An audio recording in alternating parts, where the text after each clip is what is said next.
It's definitely founder mode over here at the What's keeping Ohana you so busy Castle. right now? Yeah, it's crazy. What's keeping you so busy? We're really working right now to go hard on mobile. We Yeah, launched I our just checked out the app. Yeah, well, we launched our AI agent guide on the Quest, and it's been amazing. And then we ported our mobile app to Unity so that it could have more game-like hmm interface. And so we're going to add the UX that we have in VR on the mobile app and go hard on this sort of gamified emotional support companion. And it's been really interesting. We're adding real-time image gen soon. I'm supposed to see a prototype this imminently right after this of it actually working with real-time image generation. So it's kind of super interesting right now. It's really fun. I saw, I think there was the first comment on the mobile app for iOS was 2 years ago. So did you launch that Yeah, we initially and launched then it just, with our app on the Quest when we launched in December of 2019 because it was we had this idea that you could upload your own personal images into VR to drive a deeper connection.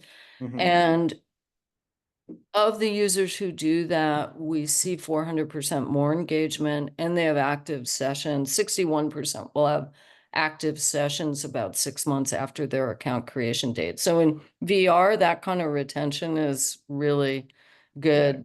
But people started, we also wanted a way to stay in touch with you with push notifications, inbox, that kind of thing to drive engagement because we're all walking around with our mobile devices, but we're not walking around with our headsets, right? And, we see our peak usage is 8 to 10 p.m. at night and higher on the weekends. So it's still kind of a couple times a week sort of hmm device in its nature.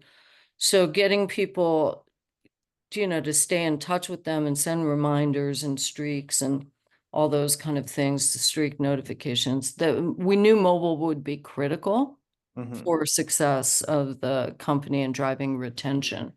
And so we launched it right from the beginning, but then all of our users in VR were like, I want to listen to the content when I'm not in headset. And so we started adding some really cool music. We just launched one I was listening to the other day. I just have it going all the time in the background Is it like and we put binaural Kokua beats? on there. Hmm? Like binaural beats Yeah, and we have binaural audio, we have sleep stories, we have all of our audio catalog on there. We have ambient artists. Moby gave us his ambient tracks. He's a friend of ours. And that's awesome.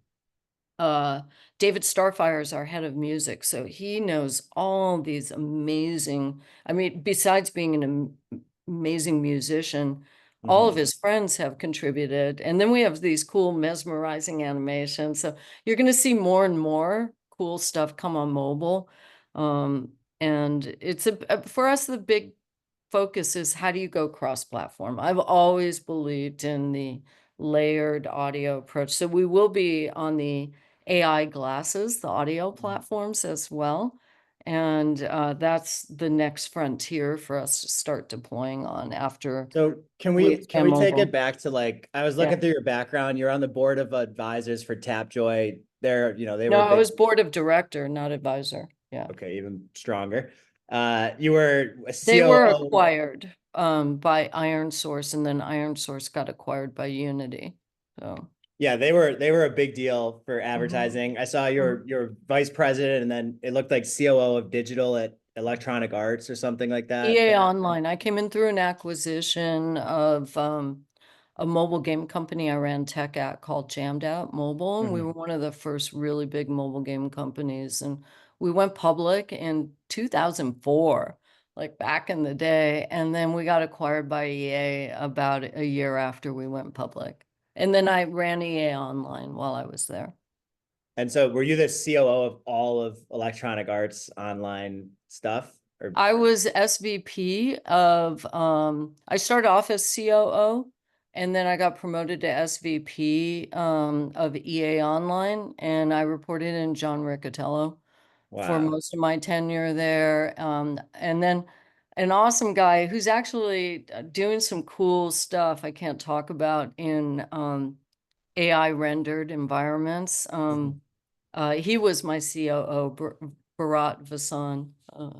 He's a really awesome entrepreneur. So we had a great team at EA Online. We built all the stored values, the in-game transactions, all the stuff that enabled FIFA Ultimate Team, you know, putting in-game transactions pre-crypto. So there was a lot of monetization that we enabled in our team. And then we ran all the multiplayer services, which was hell. Like Madden launch date, we get 1 million CCUs. Like Battlefield, I remember the BF3 launch, maybe it was BF4.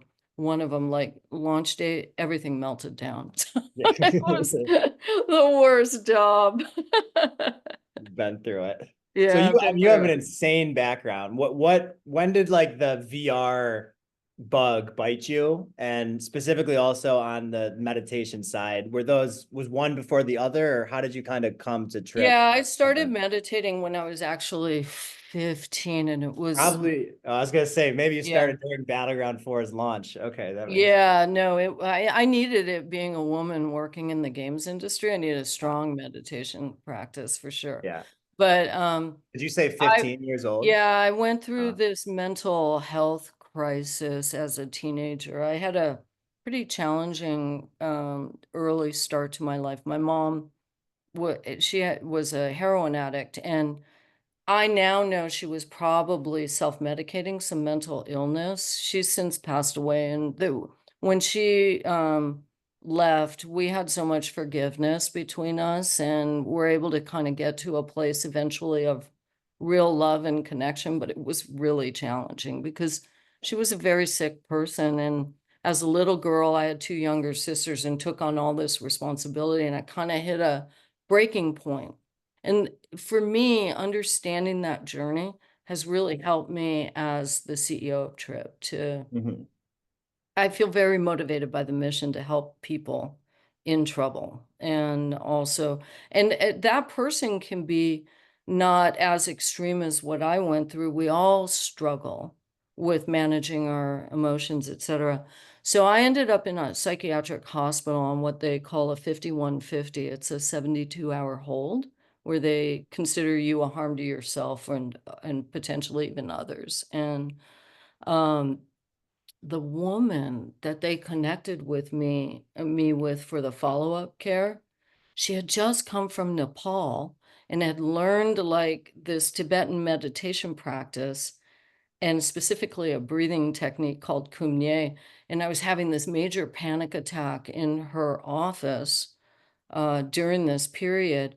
And she gave me this breath exercise to kind of de-escalate. And it was like incredible. For me, my Mhm. makeup in that moment, I really, um, it just was like a total energy shift for me and quieting the mind. So she started to allocate portions of our therapy sessions to guiding me through 5 minutes, then it turned to 10, then 20 minutes were her guiding me and us meditating together. And I feel like it was the greatest gift of my life. This was way before Headspace and Calm. So I was Mhm. completely embarrassed by Right. the fact that I meditate. I would not tell any of my punk rock kids, my friends, anyone, that. But what it did was it taught me to insert a pause and and then to consciously choose how to react to something, right? Because that Mhm. is what we have agency over, our reaction. And I found it evolved throughout my life as a superpower. And my husband, he ran a nonprofit in Tibet, so I started spending a lot of time there. It was just like this magical journey Mhm. unfolding. And then I also was always a video game player. And there's something about video games that I found very stress relieving, even if it was like raging, killing zombies and Left Yeah. 4 Dead or something like that. And Well, um, it's probably similar to meditating, right? Where you're just so yeah, focused you on get in a one flow thing. state. Yeah, it's a Yeah, flow state. Yeah. yeah, everyone in the games industry read that book, Flow, right? Hmm. And because we always knew there was that sweet spot of the skill challenge ratio. In VR, you get the full-on embodiment, and Beat Saber is a flow state Hmm. generating machine, right? Yeah. And so that mechanic, it's in VR, it has really strong effects. So anyway, I had the good fortune of working with about 6 people who ended up being uh part of the Oculus founding team with Palmer. Brendan, and the founding CEO, he and I worked at a cloud gaming company called Gaikai that Sony acquired. And they didn't go to Sony at that time. They went to go start Oculus, but a bunch of us who had just made a, nice chunk of change, we invested in Oculus. And so I went down to the office one day with my. Like, wait, just to understand, you put money into the Kickstarter or No, no, it was in their round before the Series A that Matrix led. that's So yeah, it awesome. was after Wow. the Yeah, Kickstarter, let's go. but it was a seed investment round that they did, and Yeah, everybody at Gaikai pretty much put some money in it, yeah, um yeah, I'm really grateful I did. But more yeah. importantly, what it did was I got invited to kind of try out demos. We went down to Orange County and brought a few people and tried that, the first Crescent Bay Hmm. Dream Deck demo. And everything was kind of super scary, right? The dinosaur, the alien. And on the way home, I kept thinking, if you could make someone feel fear that easily in an immersive environment, what else could you make them feel? And that was sort of the opening for the curiosity about VR. Hmm. And then I had all the devices at my house, a few months later, before it was getting ready to commercialize. And everybody would come over and go, can we try the VR? And it's like every young person I knew, all the Yeah, neighbors, can we try the VR? yeah. And they would take it off their head. Every single one of them would say, wow, that was a trip. So that's where we got the name. I just thought it looked cooler with two P's. But when my husband passed away, it was right after that visit to the Orange County office when we did that demo, and I have pictures of Vic and headset and with Brendan, and I mean, it was a really exciting day. And but he got diagnosed with cancer right after that, and it was, one of those life experiences Yeah. where you are told you have 9 months left or 8 months left, and it was actually only 8 weeks, and it was just one of those, 2x4s up the head. And I was very fortunate that we had a very powerful meditation practice, but also a huge community that rallied around both of us during that time, and then me after. But I was, back in a state where I needed to ask for professional support because Yeah. it's so much bigger than me. And I went through that process. And I think it further drove into me that I wanted my life to be more purpose driven.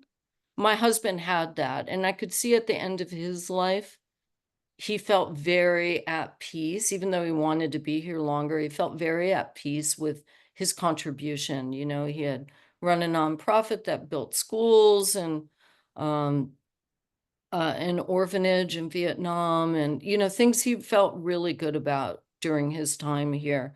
And I was still kind of like focused on, how do I win? How do I make money? That kind of thing. And he actually said to me before he died, I'm worried about your spiritual condition. I went, I'm fine. I meditate. I'm a good person, sort of. And um but he really stressed like he was worried about that. And it stuck with me as I started to come out of immense grief. You know, the Mhm. thing about grief, I'll just say for anybody who might be going through that now, or it never leaves. You know, there's just space in between to have a different experience or a new experience, but I'm just as sad about it as I was the day he left. And but you get into that space where you start to think, well, how do I go on with my life? Right? What do I do? And I had always been, you know, at that point, I was like COO, president. I was, Yeah. you know, COO at Machinima. So some of you gamer people might know that. And uh, yeah, I was always good at like helping someone's idea come come to life and contribute to it, and I knew I could execute. I had confidence in my ability to execute. I also had confidence that I knew I could raise money because of my background, and and so and I feel like that was all a blessing, right? And it took many years to kind of get to that. It wasn't just I have an idea, Right. fund me, right? You have to build that kind of profile. And so I really went deep within as I thought about how do I build a new life for myself, and I went, what's my idea? It's time for me to be CEO. I love working in startups. My philosophy is the only way I'm going to work at a big company is if they acquire my little company, right? That's Yeah. just sort of my strategy, Yeah. right? It works for me, mostly because I'm so different that no big company would probably ever hire me anyway. So I just got to like build something of value. That may or may not be true, but I find it very motivating. And I just love the concept of taking a small team and really building something awesome, right? And scaling it. I just think it's really fun, even when it's hard. And I could have done that without having sort of the mission of wanting to help other people. But there was something in that question that Vic, you know, when that conversation, when he said he was worried about my spiritual condition, I think he was really talking about like, yeah, all of this success, whatever that means, but is that the right definition of it? You know? And yeah. Anyway, so that's what got me here. I first off, thanks for sharing that. I know that can't be easy to talk about, but it also sounds like you've really been able to figure out how to turn that into kind of your rocket fuel and like propel you in this direction that you are headed. Yeah. Do you think that, I mean, I think I like to think helping AR VR industry is my purpose. You know, I've been saying it for a decade now, but Mm. I don't know if I believe it. I think it's like, I don't know. So I guess taking entrepreneurship off of off of like the conversation and just kind of more on the personal side. Do you think that people's life purpose comes from hardship always, and you kind of have to like turn that into the purpose, or how do you think? Because some people go through their whole life kind of empty without really finding like a really deep meaning of what they're waking up and living for. I think maybe, I mean, not to get too tinfoil hatty, Mm-hmm. but some of that's probably by design, you know, to kind of, we've all bought into this framework, right? Of go to school, get a degree, get a job, save for retirement, right? Have a family, you know, and we can do it sort of based on a curriculum, right? That is sort of the playbook, or we could do it with connection. So I think you can take that traditional journey, but are you feeling connected Hmm. to your life, right? And that's the power of this meditation practice. It's really like the way we approach it in the West is very still kind of like a pharmaceutical chill pill, right? I need to meditate to be more focused, to calm down, to, you know, be better, right? Like self-improvement. And we get all these stats and quantified self, et cetera. And we're on this treadmill. Well, in mental health stuff, all that gamification around scoring can actually work against you because it's constant reinforcement that you're not okay the way you are right now, right? Yeah. Uh, uh, it might work for physical fitness, et cetera, but for mental health, it's actually you need to move into a state of self-acceptance and then ultimately self-love. And self-care is an act of self-love. And then what happens when you start meditating, if you really understand the journey, is in that contemplative space, you start to have self-awareness. And that can be incredibly painful because when you're putting your attention inward, one of the first things you notice is how negative we are, how we are negative, like that person's an idiot and I can't believe that person. Why is that person driving so slow? What an idiot. Well, I mean, they could be elderly and Right. dealing with a broken heart, like whatever, they're just driving slow, but why is that all about you, right?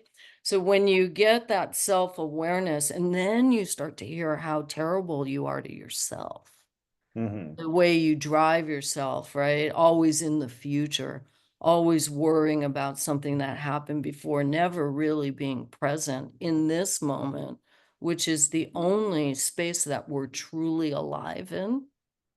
And so I think that really understanding that it's about bringing your awareness present and then starting to look at what's my contribution. Like I noticed when I was at EA and there was like a lot of pressure on me to deliver and I had a huge organization and it probably like there were 450 people in my department and maybe each one went home to at least one or two people, right? Yeah. So on a daily basis, my purview directly impacted 1,200 people minimum, right? I had that kind of insight and or at least 1,000, right? Interesting. Yeah. And I could see when I would walk in rooms when I was tense, they would all tense up. So I started to see like, oh, what's my impact on those around me? Understanding that as the boss, the power dynamic is it's not equal. No matter how much you try to be folksy and frenzy, their livelihood is dependent on whether you think they deserve to be there. And so there's great responsibility in that interaction. And I had not really understood that. And so my meditation practice really helped me see that. So I think you can have meaning and purpose, even in the most mundane kind of jobs, when you understand sort of your effect on Mhm. others around you and how to adjust that, right? And we see it like when we know somebody who might have passed away a little early that we worked with and or a relative and we go to their memorials, it's all about how they made a person feel, how Right. they showed up for the person. It wasn't like she worked round the clock and slept under her desk and, which I did, right? I did last night, pretty Last much. night, yeah. Yeah. But it's gonna be more about, like, what difference did I make in the world? And I saw that with my husband, like, he had a huge, huge resounding ripple effect. So one of the things I wanna do with how we gamify Trip is to show you more of that ripple effect, right? And so anyway, so going back to that purpose, I think first it just starts with us all looking within and understanding one, how we treat ourselves, and then looking outward on how we treat others. And you can create a massive revolution just by that, right? Because think of all the people we interact with on a daily basis, how mean we are to customer support people, et cetera, unnecessarily so, right? Mhm. They're just trying to get their job done too. And we have no idea what they're going through in their own lives, so that I think in and of itself can be a huge mission and find meaning. And I think once you start operating that way, like I had that shift in at when I worked at EA, it sort of opens up the mind for other opportunities, and And then I don't think you necessarily have to have a big plan for it, Don. I think that like when you play a video game and you're kind of frustrated and you don't, you're kind of stuck at a certain point. You have the playthroughs, right? Where you can kind of go help someone else who's done this before. Mhm. But sometimes, like, you just have to pause and look around and you see the little glimmer and you go, oh my God, there's a health kit right there. I was looking for that. Or, so it's really, again, that's another superpower of having present moment awareness, right? And let's go back to VR. First time I tried VR, it is a hack for present moment awareness. You can meditate for many decades before you can achieve that state, because that is the ultimate goal of meditation. It's not to calm down, it's not to relax, it's not to be focused. Those are all phases to get through, right? Most people give up at that self-awareness moment. Mhm. It's just too difficult. Maybe they need more support through that. But when you start having that awareness externally on your impact, it's huge, right? And you can do that in VR. It's like immediate, right? You trigger awe and you're like, no matter what you're have going on in your head, you get into a space and you go, oh wow, right? The challenge is the novelty of that applies no matter what the experience is. How do you get it a second time? It's my chief security officer. Your dog. Um, I have so many questions. Well, okay. So the way that we normally do these is we'll do about half the conversation where I'm asking questions. I could honestly talk. I have like a million questions, but uh, the right thing to do is to open up the floor for everyone that's listening to ask some questions for you as well. You were nice enough to share your deck with me, and Yeah, like, hold on one second. I have a delivery. I'm so okay, embarrassed, go but go I'm the go only go one go. here. Hold on. All right, perfect. Haven't trained my dog to do that yet. Put him in or put the dog in the chair. Any questions anybody has that you want me to go over real quick with her before we open it up to everyone? I haven't tried their app. So do they have any music in it? And if so, I'm curious about like music licensing, what kind of catalog and where it came from. Yeah, she said earlier she mentioned who she has in the head of music, so let's ask that question. Cool. Thanks, Tom. Yep. All right. Gregory Mac, you want to go up there? Wait, one Sorry second. about that. No worries. What'd you get delivered? So we get our meat from Good Ranchers. It's hormone free and um it's really delicious. And so we just get it delivered. It's better quality than what I see in the store. So I'm sure. Yeah. yeah, and it's actually less expensive, so it's a good thing. Yeah, Yeah. that's awesome.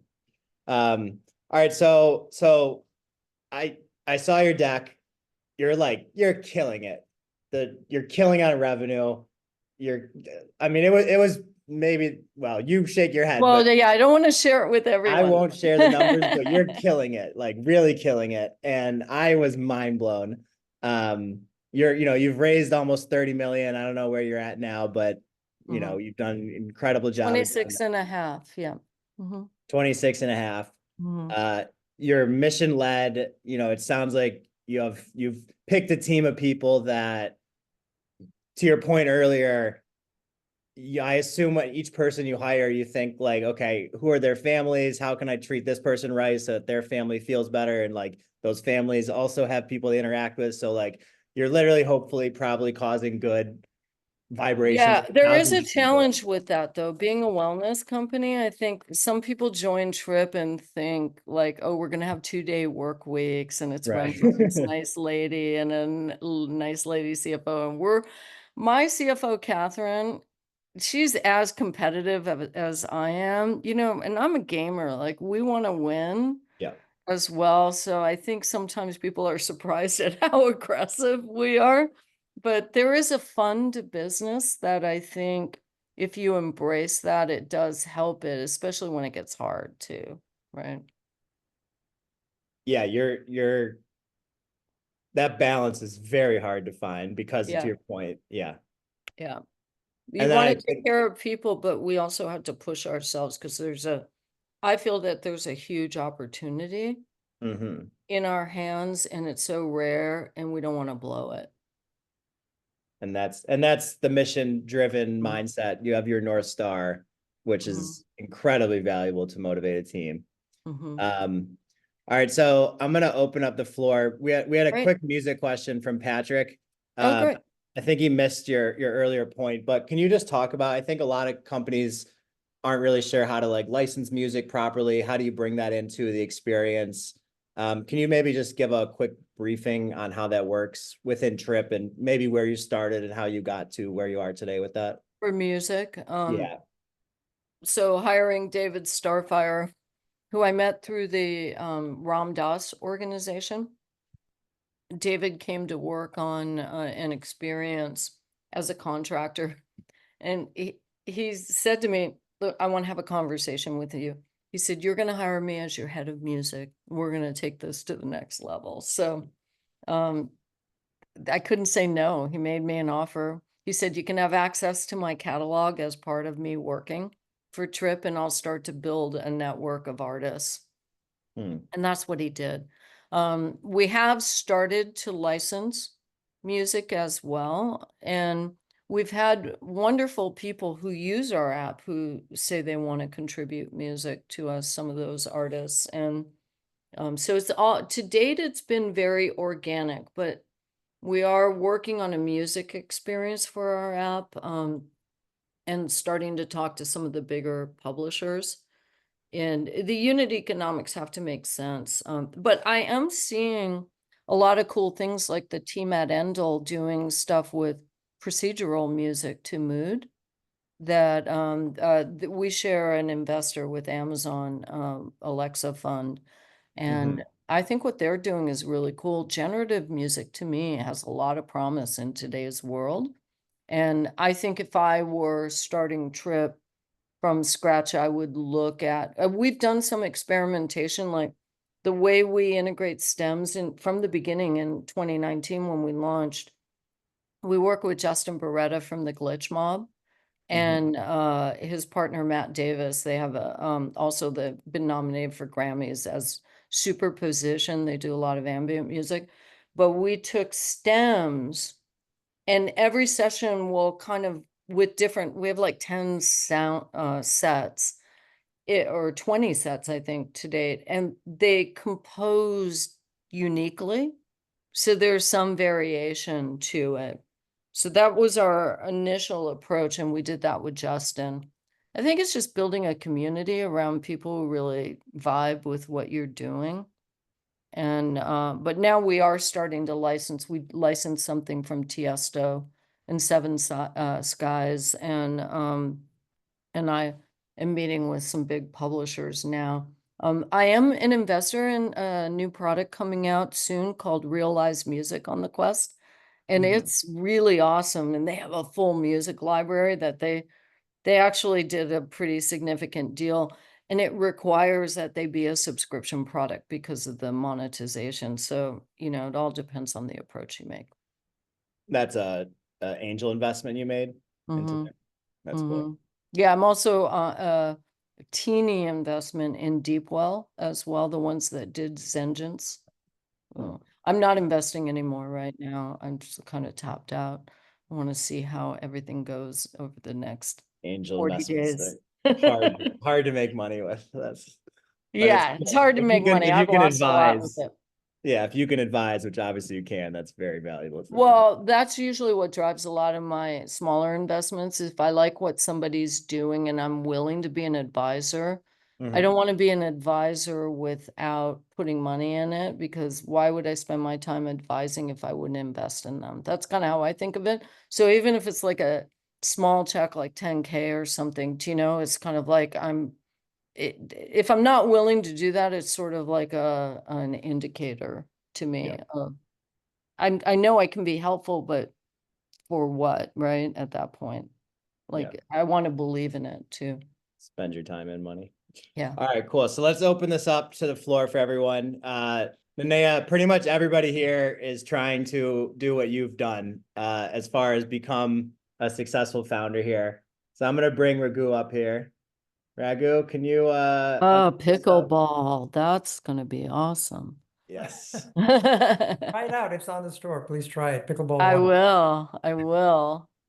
So I'm a big fan of Trip. I've tried Thank it you. many times, and it's one of the apps when people want to try VR and they've never done 6 Mhm. degrees of freedom, I say just sit down and try this first. Mhm. It's a very safe and immersive experience. Mhm. My question is, how do you get customers? Because I imagine your customer base is a little different than the typical VR gamer. It's not actually in that sense. That's an assumption a lot of people made that men wouldn't like our product, etc. We're 59% male, young male. So we Young do man. get a lot from the App Store. But we do spend money on marketing during different times of the year. I'm sure some of you have been on the VR store. There's a lot of seasonality with Q4 and Q1. Yeah. So since you're already going to get a lot of law from that, I'd rather preserve the marketing capital for Q2, Q3. And then the thing that's really cool about Quest is that Meta has ads that you can target VR headset owners on Facebook and Instagram who don't have your app. So it's a very efficient ad buy. We do some audience profiling on Google paid ads. The fact that we're subscription does help us because we can we can justify a customer acquisition cost because our LTV is actually triple digits, right? And so it's Yeah, we tried ads and it was just, a $30 app. It doesn't work out. it It's got doesn't. to be something more. Right. So I was the first first subscription app on the Quest. They didn't even have subscription as a payment type, but we launched it on trip.com. Mike Verdu was running the Oculus store at that time. And he said, sure, no problem. Because I said, Mike, I have to have recurring revenue. No one will fund us if we don't, right? And the challenge is Meta will often look at what they call TPV, total player value, and it's very like monthly based, but not looking at the total lifetime value, the LTV. And on a subscription product like ours, you can get above $100, right? If your renewal rates, especially the annual ones, are high. And so the return on that ad spend is about 80 days right now, which is good, right? And so it's those are kind of the key metrics you want to look at. But yeah, it's really hard to do paid ads. So then you want to look at word of mouth. So one of the things, because our demo experience is one that people share a lot. So having that demo mode really does drive a lot of visibility for us. And then because of that, we're also one of the in-store retail demos for Meta. We had to create a separate SKU for that. And because people also don't know that they can meditate or they can work out in these devices. They tend to think they're only games, right? I don't think people would understand, oh, you can play pickleball or you can play ping pong. So I think trying to figure out how do you get in that position too, right?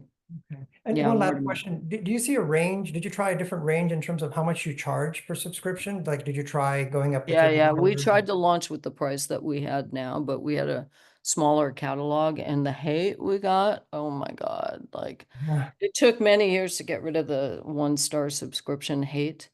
Oh, Because we were the first. We were before Supernatural with it. Chris and I were, in conversation a lot on it. And because all of us want the same thing if you're running a subscription app, right? You want certain things. And there are similar mechanics if you're subscribing to Trip or you're subscribing to Netflix. People have a certain psychology around recurring payments that you just have to learn how to navigate those metrics. okay. But yeah, anyway, Thank you. Thank you're you. welcome. Awesome answer. Thank you very much. Gregory, I'm going to bring you up here. Thank you. Thanks so much, Nanea, for being here and telling us your very personal story. I have a question and a comment. The first is on the music front. Just wondering if you'd talk to East Forest. Yeah, he did the music in our journey experience in our app.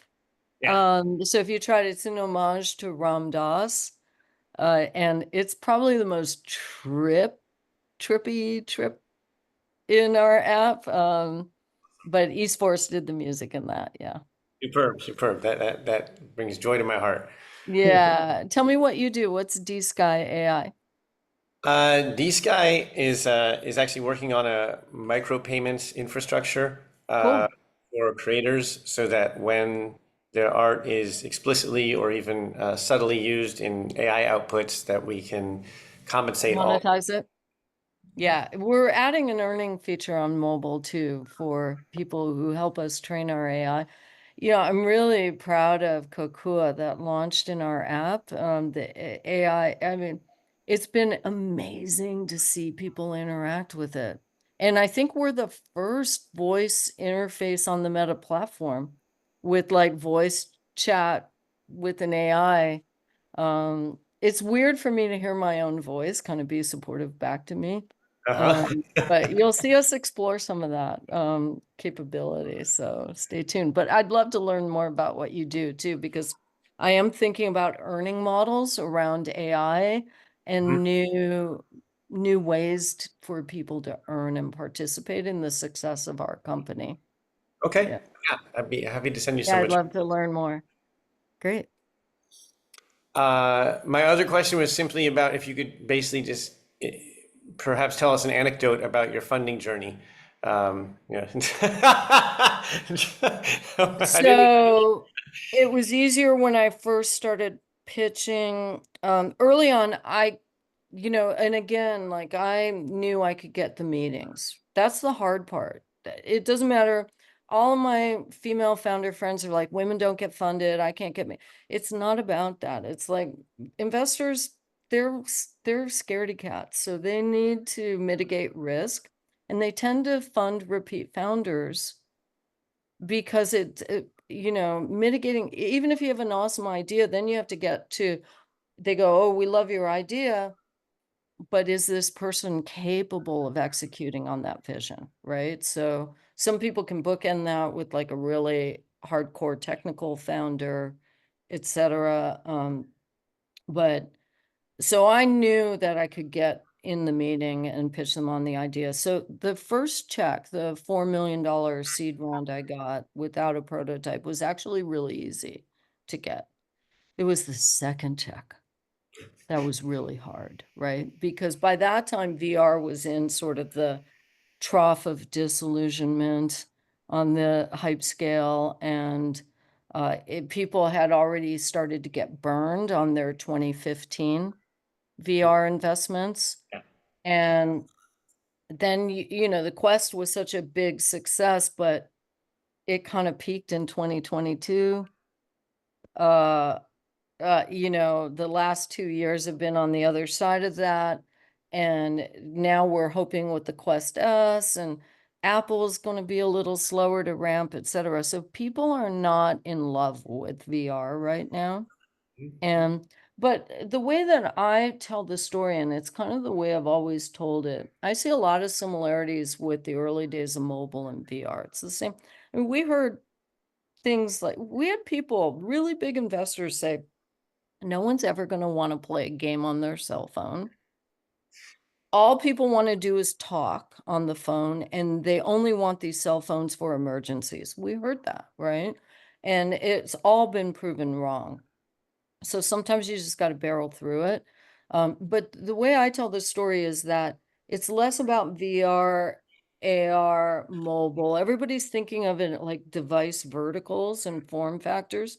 There will be a confluence, because when I started working in mobile games, I had a Game Boy, I had an MP3 player, I had a Canon camera, I had a Texas Instruments calculator, I had a Palm Pilot even, and a laptop, and all of that would be in my backpack, and And I still had a flip phone that I played Jamdat games on. We had Jamdat Bowling, we had Tetris and Bejeweled. That was our company. And now it's all of those devices have merged into what we call our phone.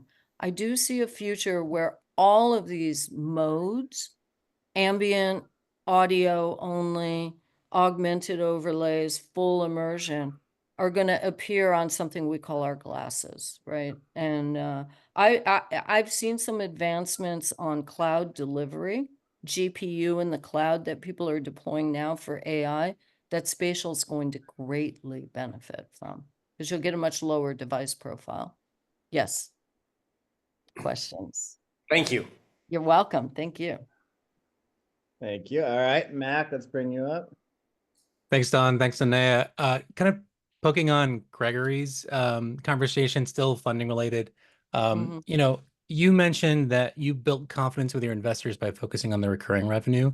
You know, and I think that also makes, my execution track record, right? Because I absolutely. was an operator, that really helped too, right?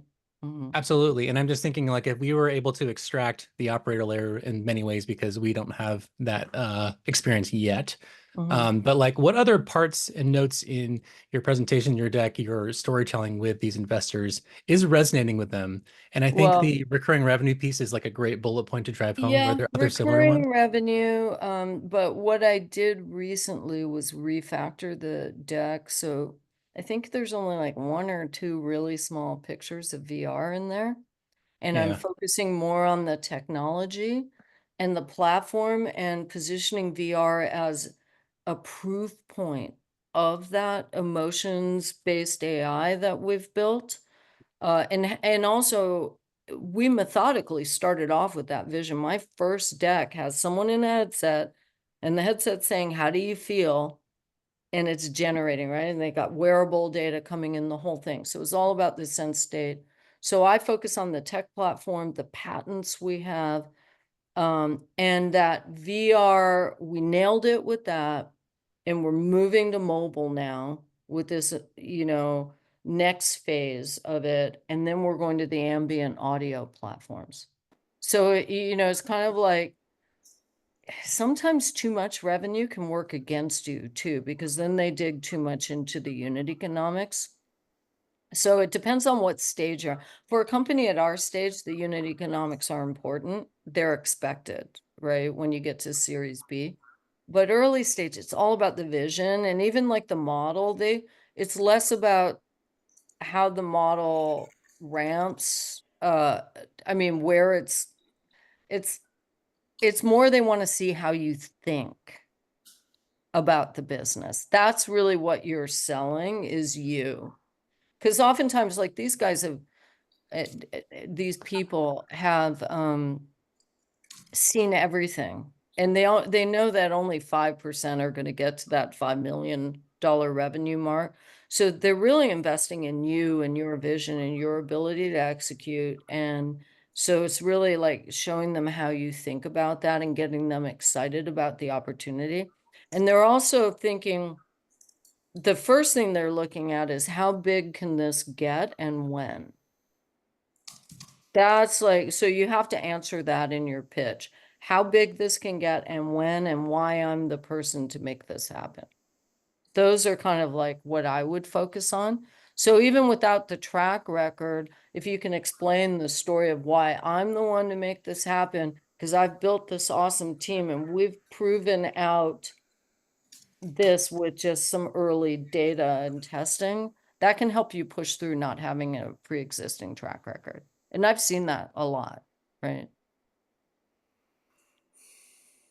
I'll add to that real quick, Mac. Everybody has a track record of something. It might not, maybe it's not business, but like Totally. there's something in your life that you can sell as a great story. I also think founders get judged on their ability for storytelling, and that's important, but you want to ground it in some kind of gravitas and reality, especially as a female founder, because they question your numbers and assumptions a little bit harder. I've just dealt with that, so I know that to be true, and I just show up with a lot of data. You're Yeah. kicking Thank people you in the both. balls every day, I gotta imagine. Yeah, thank you. James, you wanna pop open the question here? Oh, we got Yeah, the for mic sure. set up. Nice. Yeah, so my question was, you talked about moving to mobile on the mobile app, and I Mhm. know that VR, especially for multiplayer games, retention is so key and pretty difficult on the platform to get people Yeah. into the headset, you Mhm. know. Mhm. So do you find that your shift to mobile has helped with your retention, or are there other strategies you employ to get people back into the XR experience? Yeah, all of that. The mobile retention does help because you can do push notifications. We have, maintain your streak kind of features. In VR, we give you these augmented reality gifts, for certain streak completion. We're going to expand that to mobile too. So mobile's going to become more headset aware, but headset independent. Right now, it's very headset aware. But with the addition of our catalog, we're seeing more usage.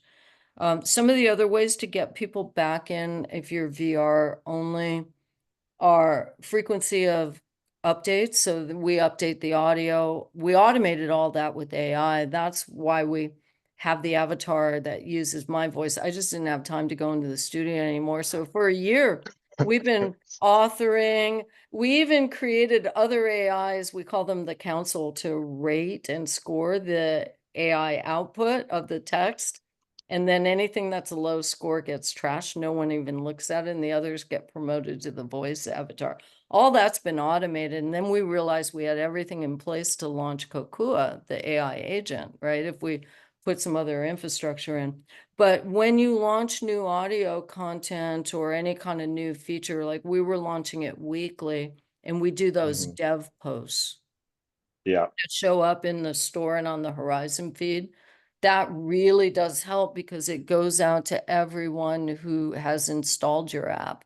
And maybe they haven't launched it even in several months. So gaming that and finding your messaging and stuff. And then they have other features like their events platform. Well, the event could be take care of yourself on Wednesdays, right? Like, okay, yeah, yeah, so so we kind of look at how people are doing workarounds. And the other thing too, they never say how the store algorithm works, and it always changes, but we have noticed if we keep our 28-day average rating in the store above 4.25, we seem to get more visibility. So awesome. really getting your support team to get rid of those 1 stars that will drag the score down.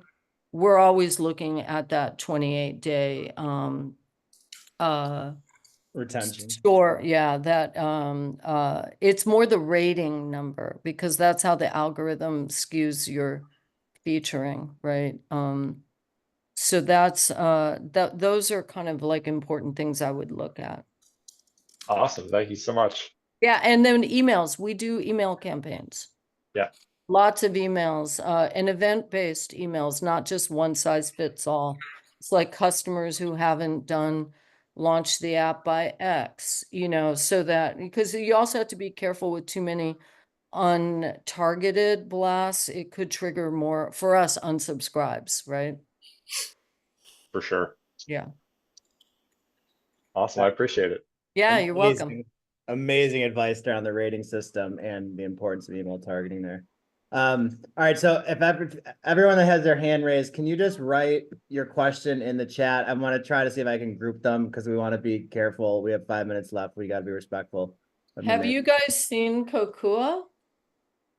Can you show us? Or yeah, I can. Let me while you get the questions, let me log in. All right, if you have your hand up, will you write your questions in the chat real quick? I'm going to see if I can group these or batch these properly. Oh, can you turn on sharing? I'm going to make you the host. Oh, wow, we're getting a real demo here. Yeah, let's do it, right? Because we can.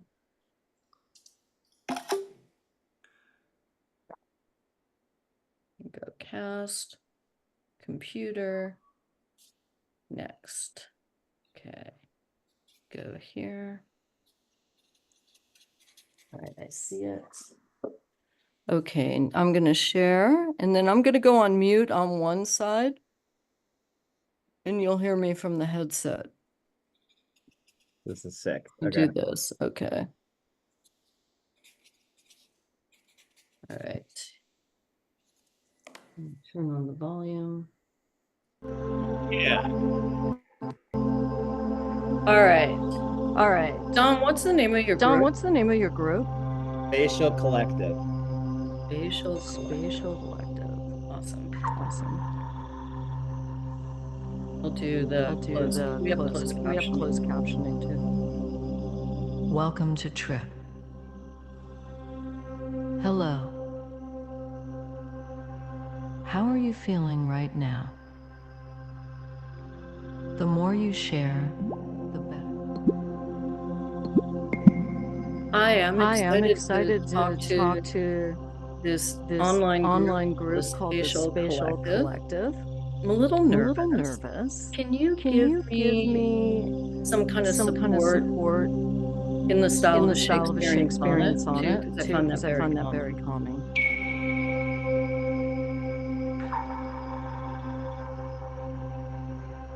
Hearing about your positive feeling is truly heartwarming. It's wonderful that you're excited to connect with the Spatial Collective.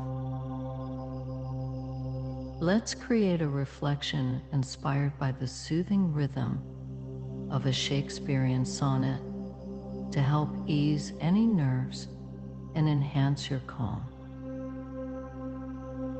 In moments when excitement blends with fear, take heart, for courage lies within your soul. The Spatial Collective. Actually, that's pretty nice. But can you do it in the style of Tupac Shakur rap song? I think these guys are a little cooler than Shakespeare.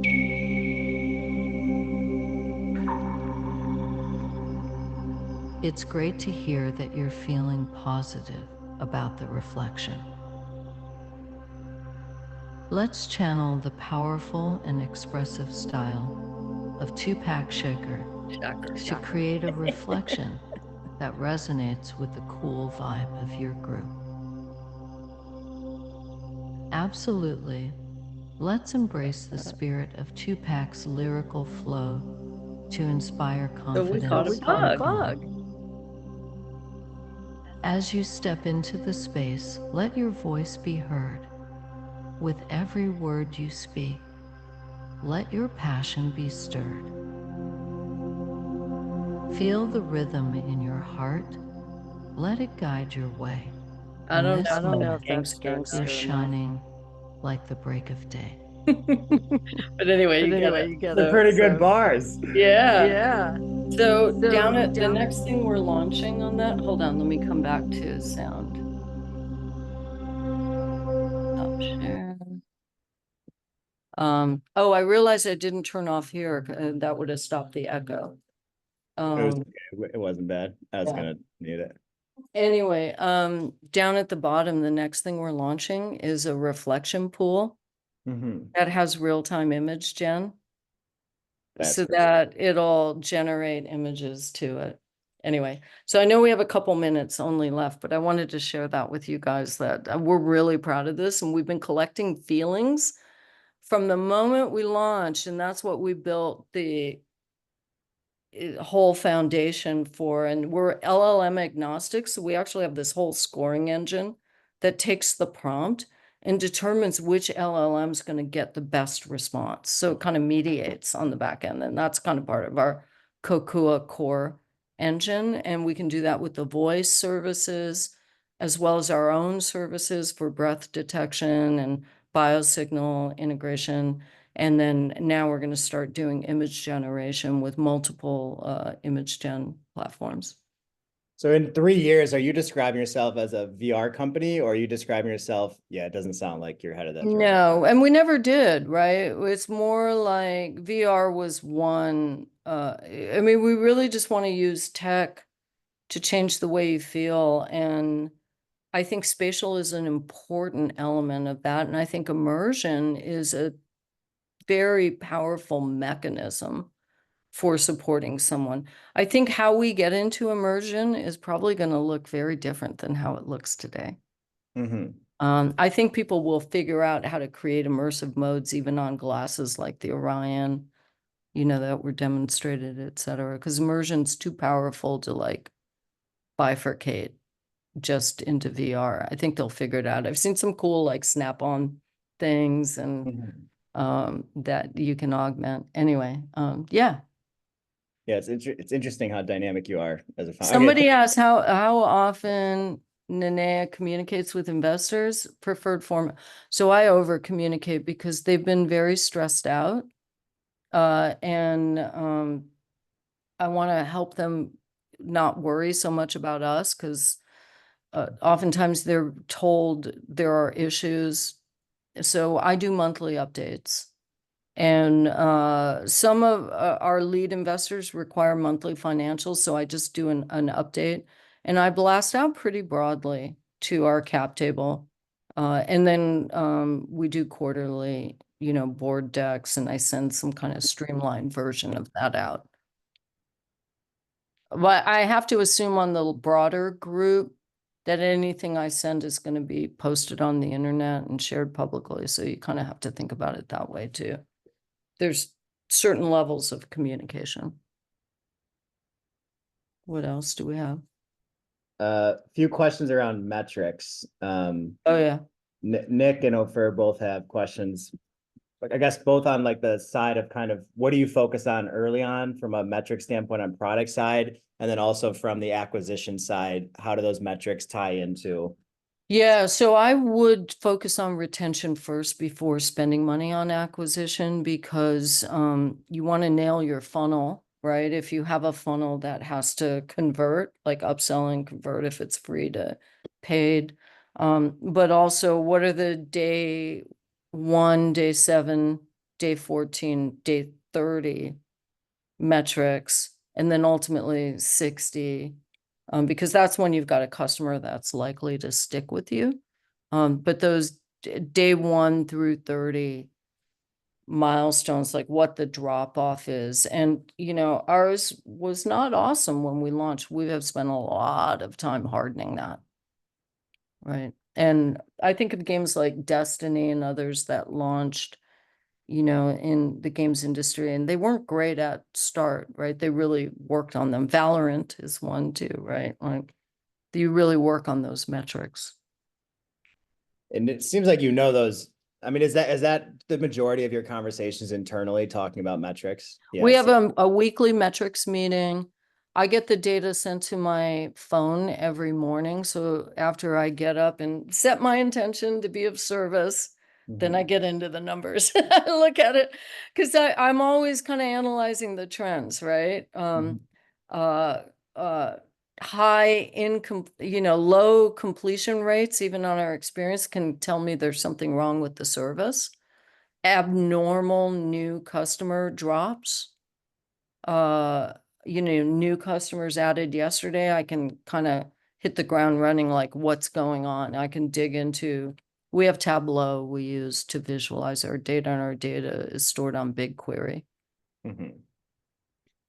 This is related to the metrics. You don't have to answer most of these because I think they're a little private, but how much do you spend per install? What's the conversion of install to free trial to monthly and to annual? What percentage of free trial to paid? What's your monthly subscription retention rate? And can you share what is your ARR? That's from Big O, but maybe just like kind of talk about the numbers that you can talk about. Yeah. Download to paid ratio cumulative has been almost 13%, which is pretty good. Our annual renewal rate has always been above 60%. Anything above 50 is considered good. Right now, we're tracking at 72%, which in today's economy, I think there are a lot of people, if you look at our reviews, will identify Tripp as a necessity as opposed to a discretionary spend. We have worked hard for that. So that's really important. ARR, I will say we have crossed the 5 million in revenue mark, which I think is kind of the major milestone every startup should try to get to, right? Because most go away within that.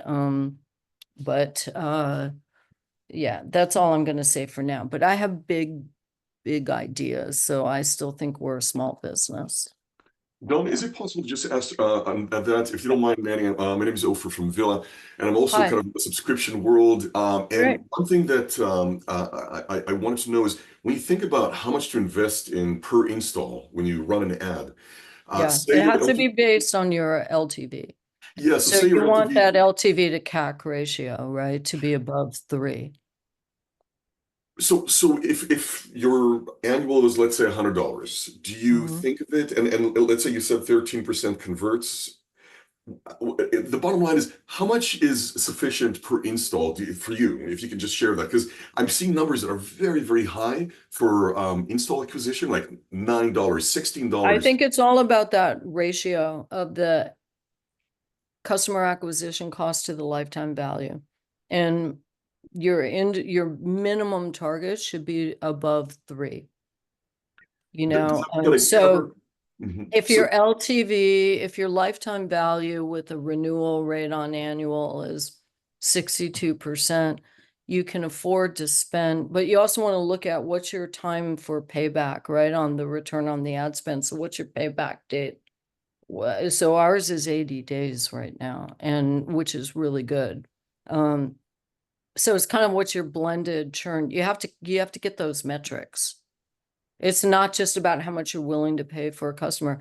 If you're making $200 off them, you can pay $20, $30, $50, right? Like, and then you figure out how much organic loft do you get from the app store that lowers that.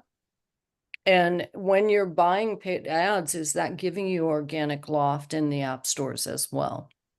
So it's kind of a whole game. But I wouldn't spend anything on customer acquisition until I really understood my retention curve and my So my we're getting conversion funnel. we're getting 70% month to month on the subscription, but the biggest fallout for us has been when AppLab was released into the store. Yeah. Have you seen something like that as well, where you suddenly Yeah, see everybody that? has. Yeah. And is there anyone to talk to over there? Because my experience has been that DevRel never answers anything, like nothing. And when I spoke to them, they said, unless you make 8 million in ARR, we can't really, advocate for you. Is that sort of the experience you've had, or do you have any suggestions for who to go to? Are you a managed partner? Are you do I you guess I don't know what manager. I just know I have one dev yeah, role, and that's the only person I'm allowed to talk to over there, and they never respond to anything. Right now, we can't send notifications. There's a bug over there that they're aware of. For 2 months, we haven't been able to send notifications. I'm so sorry you're going through that. And Yeah.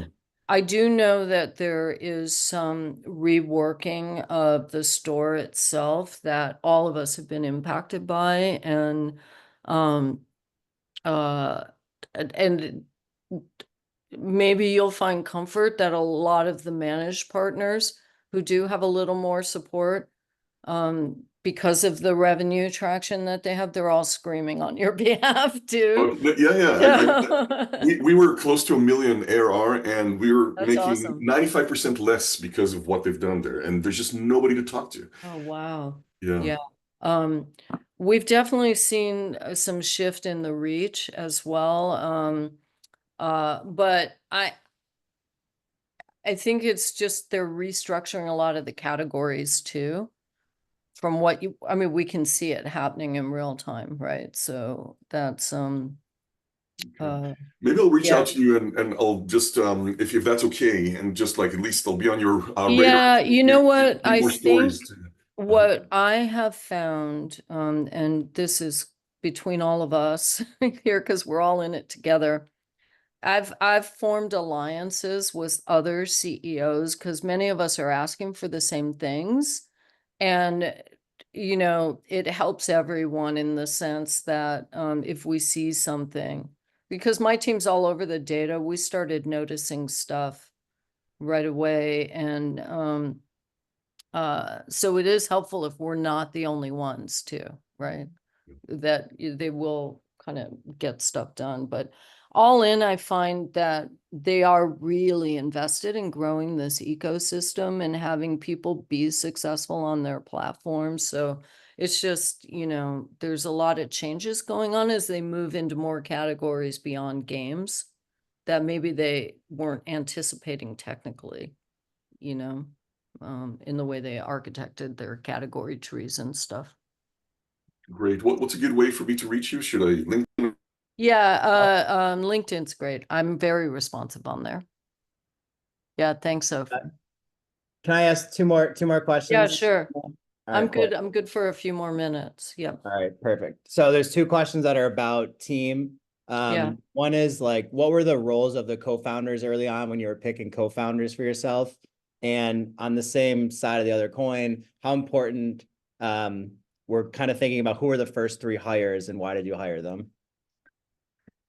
So if I could go back in time, and I care about my co-founders deeply, but they're no longer with the company, and I wish I had kind of just done it myself. And and that's just an honest question, right? I mean, an honest answer. I think if you talk to a lot of VCs, co-founder issues are often a big thing. I thought I was alone in this, and then I was nominated by Mayfield, who was our first investor, into this program called Leaders in Tech Fellowship. And they have awesome founders. Like, that's how I know Maureen Fan from Baobab, and a bunch of really awesome founders. And it was really helpful to me to have a group of peers. All of them had co-founder issues while I was going through it. And some of them were running companies that were just killing it, like in billions of, valuation, and hundreds of millions of revenue. And so it was helpful for me to have that peer group. So I would just say that. Because I don't know why I felt I needed co-founders at that time, but I would optimize towards building and don't worry about marketing until after you have a product and product market fit. So devs, right? What are you building? It's so easy now too. Like, I would keep everything and not even take venture and build something with like 3-4 people using AI tools.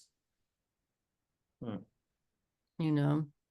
you're saying your hires would be all product focused, It'd just be all tech. relentless product iteration. Yeah, on I giving mean, I can product. tell you that my head, who I've now made CTO, but my head of machine learning R&D, he has added more value to our company in the last 2 years that he's been working for us. Like, we've filed patents, and so I'm hiring around him. And we're automating so much now, and it's not replacing people on our team. It's actually allowing them to get freed up for more mundane tasks, to be even more creative and make more awesome experiences. So yeah, I would hire all devs. Yeah, and that's what we hired. We were all devs in the beginning. There were like 7 of us that launched Tripp. So And I'm our best data engineer still at our company. I think that's a really important point, especially as venture dries up. So maybe let's make that the last question, because I want to be respectful of your time. Thank you very Sure. much, by the way. Yeah, So, of course, I'm happy to stay. can you speak to, I guess, like how you got those early users into the app, and what metrics were you looking at that were important when it was just the small group of people that were product focused internally for you? Yeah, so when I launched on the Quest, at that time, there was a lot of internal narrative around the Quest being the next gaming console. And they really, I begged to get on there, because I said, look, we got to get at least 10, 20,000 users to start collecting data to build our AI foundation. That was always the mission. And you need 20,000 inputs, right, to really build models. And I did the same. I went to PlayStation. They said, well, Nanea, we don't think these gamer dudes are going to like your product, but sure. I said, I only need like 0.2%, right? I just need, this is the only place VR users exist. So I tried to do it in enterprise, but at best you would get 100 users at a time. So we just need a larger audience. So it was really, that's why we were the first subscription product. They had no plan to have subscription on there, so they were fine with us transacting. I think they were surprised that people were losing weight in Beat Saber. That was not expected. Fitness emerged, right? So we were the first wellness app on the Quest itself, even though there were plenty on the Oculus Go. I think they were really trying to think of the Quest as games only. So it was a little bit of relationship, convincing, begging and pleading. And then we launched December of 2019. We got a lot of hate for being subscription. And then the pandemic hit. And we adjusted our price really low. You had asked about pricing. And we did it with the messaging, which we really felt like, we're here for you. Use our app. We're pricing it. I think we priced it at $2.99 a month. And then we added a lifetime paid download, which stopped all the hate at a really low price. And it was really that original message of creating something to help people. Here was the opportunity to help a lot of people on the Quest. And it was the right message. It also allowed us to evolve our brand voice, because despite all the hate we were getting, we listened to people, we interacted with them. I would meet with users of our app on Zoom and hear their complaints about our app. And sometimes it was really hard to hear, right? Your voice sucks, blah, blah, blah. And I would explain, well, we use my voice because we can't afford to hire actors, and we can, change it all the time because I'm not going anywhere. And they go, oh, okay, well, it's not that bad, and so, but I learned that because I heard Brian Chesky did that at Airbnb. He and his COO went and met at the homes of the hosts and sat down and listened to them. And it really inspired me to I want to talk to our customers, right? And when I was at a company called eToys back in the early days of the interwebs, and I was a lowly product manager there, they would have all the executives, senior staff on Christmas Day work customer support. So they could hear all the angry parents who didn't get their kids' toys. And, and they were on the escalation path as well. And they worked CS on that day. And that really impacted me because, it's a customer first focus. So anyway, I look back on those days with fondness, but also during those days, I had 2 term sheets pulled on our next round. I had to drain my own bank account plus beg my family members for money so I could make payroll, because no one was hiring during that time. I think if you all recall, during the pandemic, there were no new investments. People were pulling term sheets, and I knew that if I had to lay everyone off, they wouldn't get work, right? And so it was a terrible time.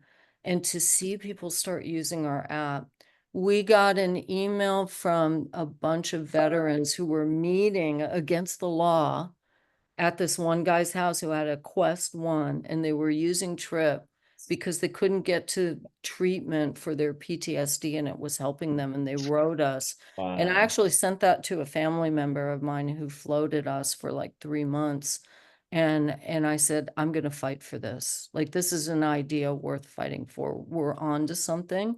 And I feel very motivated by the mission to help young men, especially because, I feel like fitness apps kind of ignore them as a category. And I think it's important for our society. So anyway, that's our story. I'm so glad to be able to share it with you all. So yeah. Thank you for all of the people, like Justin just said, he bought the lifetime. I appreciate your support during that time. It saved our company, right? Saved our company. So thank you so much. That's remarkable. Well, thank you for joining us. Joanna was the one who introduced us, so thank you. Shout out to her. I see it. Joanna's an investor too, you know. Oh, really? Joanna has created an amazing supportive community and helping to encourage women to go for it and also to support each other. And I'm really honored that that group saved my mental health during the pandemic. And she is an amazing force for good in this world. So yeah. Love you, Nanea. Great job. Great. Yeah, I'm so thank glad you were you. able to share your story with everyone today. It's such an important and impactful story. Thank you. You're welcome. And I'm Thank just you. realized I've been, we're driving, my partner's going to the hospital and I've been driving and then Oh. packing and everything. And I just realized I think my camera was on. So if anything inappropriate was appeared on video, apologies for that. Because I've just been like packing and moving and about to head to the hospital. So thank you. Yeah, you've been going through a lot, so sending you lots of love and light. Thank you. Love you. You're Love you all. welcome. Bye. Bye. Bye. Hoping everything's All okay. right. Anybody feel free to please reach out anytime. I'm on Twitter at Nanea or X, whatever we're calling it. I'm on Threads, but I like the sort of aggro energy on Twitter. It's kind of entertaining. And definitely on LinkedIn, and I'm very responsive on there. Awesome. Thank you so much. You're That was welcome. incredibly inspirational, and we appreciate everything. Everyone can unmute and give a clap, round of applause. Oh, thank you so much. That's so nice. Nice break in the day. Thank you. Thank you guys. Good luck Hope to you don't you sleep all. on your Thank you. couch. Yeah, though. let's have an awesome holiday season with a $299 headset out there. Big deal. Yeah. All right. Talk All to you right. soon. Get a Bye. real night's sleep Thank tonight. you. We hope Yeah, not on the neither. couch. Bye, everyone. Thank Bye. Thank you. Bye. Thank you. Namaste. Thanks. you. So nice. Thank you. Awesome. Don, how's the weather? Thanks. Oh, Don. man. I think yeah, sorry I wasn't on my A game. Normally I'm better at managing time, but I messed up this last day or so. But yeah, we're good. I think the hurricane's hitting in 6 hours or so. And so I'm gonna be safe, but I think my house it's very questionable just because of the location. It's on the water. So we'll see what Oh, happens. boy. Do you have hurricane insurance? They actually wouldn't sell it to me It's because really they're hard to get my it now. house. Yeah. Oh, no. Don, where are you then? Are you evacuated? Yeah, I evacuated yesterday. It was mandatory, my whole area. And so my Oh, parents and I got in the car and drove to we're like in just north of Miami in Boca. Oh, good. So it should Glad be you're safe. here. Yeah. Yeah, we'll be fine. And the storm moved a little north last night at like 4 a.m. So it was nice to wake up to that. But this is gonna be brutal for some Floridians, like really oh brutal. yeah. That looks scary. They're saying up to 12 feet of surge, which is like, I mean, that covers your whole house. That moves houses. This is gonna be really a tough one. So we'll see. Hey, Don, but- come to sunny San Francisco. yeah, I might have to. I might have to move can into chill you. at that Move with you. Airbnb together. Yeah, I might. No, I thought you were getting a VR house. Wasn't that your new plan? Yeah, well, you gotta take it one step at a time. Right now, there's the San Francisco Tech Week going on, so I might hit up a after party after work. All right, there you go. Woo-hoo. Nice. Networking. Yeah, but I think first off, Nanea, I mean, what a story. Like that was a tough conversation for me to go through. I think that was really personal. And also I just think that goes to show, like, if you think about, we've now brought 3 founders, Inga, Sam, and Nanea, who have all raised, 10 plus million bucks, have one of the top apps.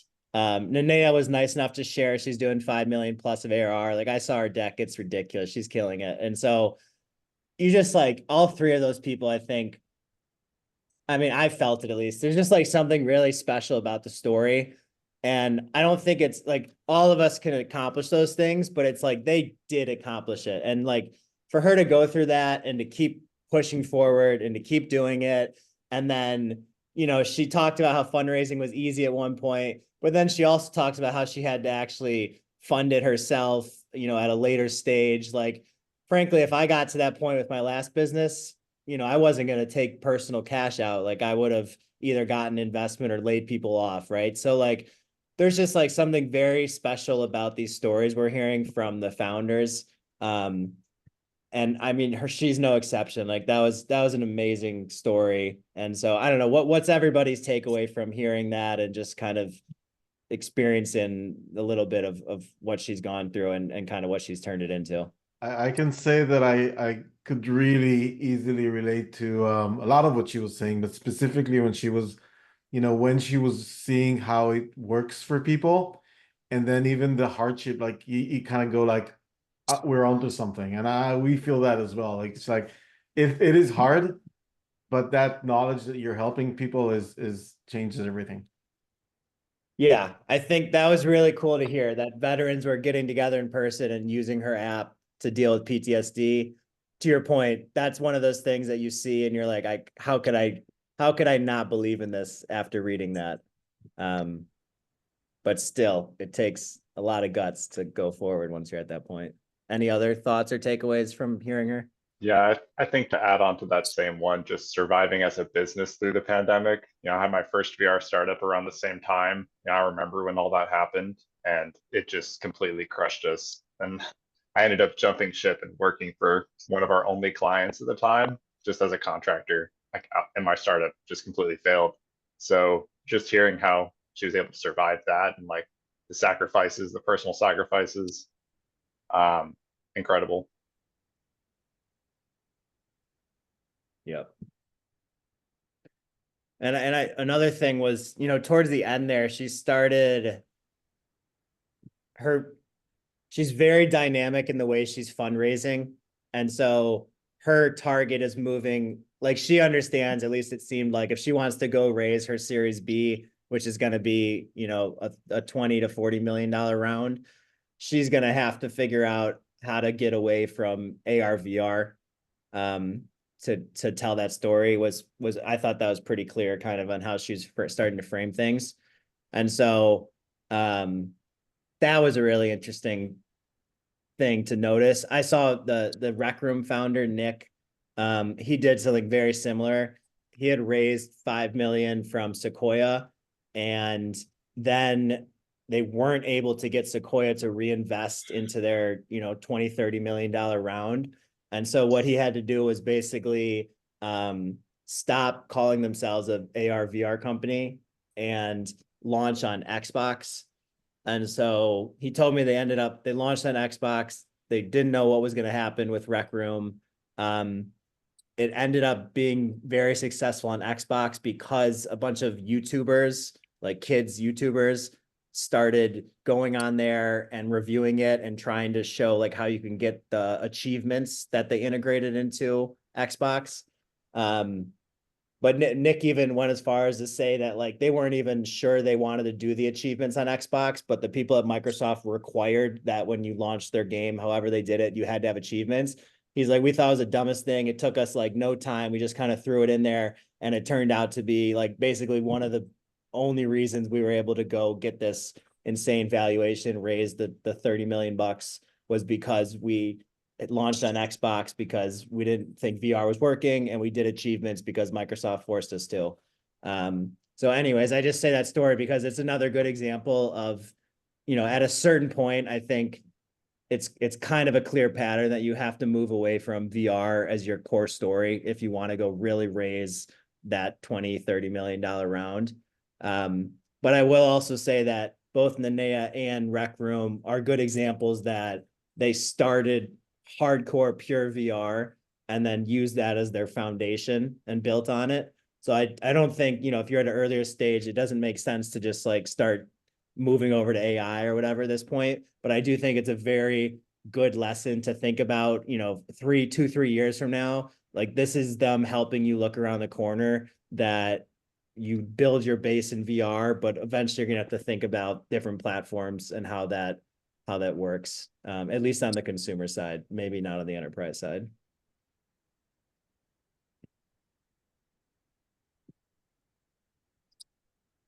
All right, we're at time. Do we have any other closing thoughts? Ideas? It's funny to hear Palmer's and Lucky name keep coming up. I keep hearing him, and then IVAS 3.0. I'm excited for IVAS 3.0, and I'm hearing they're not doing single vendor selection this time. So it's not just going to be Microsoft and the HoloLens. Sounds like they're looking for 2 or 3. IVAS, is that his new headset or? No, HoloLens 2 got modified with a bunch of sensors on the top. For IVAS is basically a situational awareness tool. They basically integrated a bunch of cameras. My company is trying to do that with our external sensors over Iridium's satellite network. And some main radios, but the short and dirty of that is they've been trying to integrate a bunch of video cameras and spatial awareness sensors straight onto HoloLens. And IVAS failed. The second project completely failed. Well, I shouldn't say completely. That's not a fair way to state it. They reached some milestones. They weren't happy. They didn't get funding from the DoD for the next round. And hence we have IVAS 3.0. And Andro is now spec'd on the sheet to partner with Microsoft for the third rendition. And it's like they're still looking for 2 more vendors and maybe a partnership agreements or teaming agreements with those 2 other vendors. Andro did win something with Microsoft in that relationship. But thank you for Richard for posting that. I see. Yeah, Richard posted. So Lattice is the software from Anduril, and so they're saying that'll work within HoloLens. That's interesting. All right, let me read into that more. I don't know too much about that, to be honest, but that sounds very cool. Yeah, but Palmer, obviously his name comes up, right, Naga? Like Palmer's Palmer. He created the consumer side of this whole industry. I didn't realize Nanea was an angel investor in there. That's insane. That's not even on her LinkedIn resume. That would be the top thing on mine. I don't know what she's got such an insane resume. She doesn't even list that on there. For sure. For sure. And I noticed in her background when she started talking about the audio, she's not joking around because those are studio grade equipment. So I know she's not playing. No, she's very serious. Yeah, very serious. Deepak, you want to go last here? I see your hands raised. Yeah, man. This was really cool. I'm all purpose driven anyway. So I think that is a really great opportunity to hear from a fellow Gen Xer doing shit that is purpose driven, right? Just want to let you guys know that I think I might be one of the only final companies that is going to be in the semifinals for the next season of Meet the Drapers that's filming next week. Nice. So I was on that actually. That was my first and only time on TV. It was one of the best experiences ever. Shoot me questions because are you shooting it in person in Boost? Yeah, they have a behind the scenes thing. They got they got B-roll, it's a full production next week. Yeah, awesome. So that's all next Tuesday, Wednesday, Thursday. I have a second related Boost announcement as well.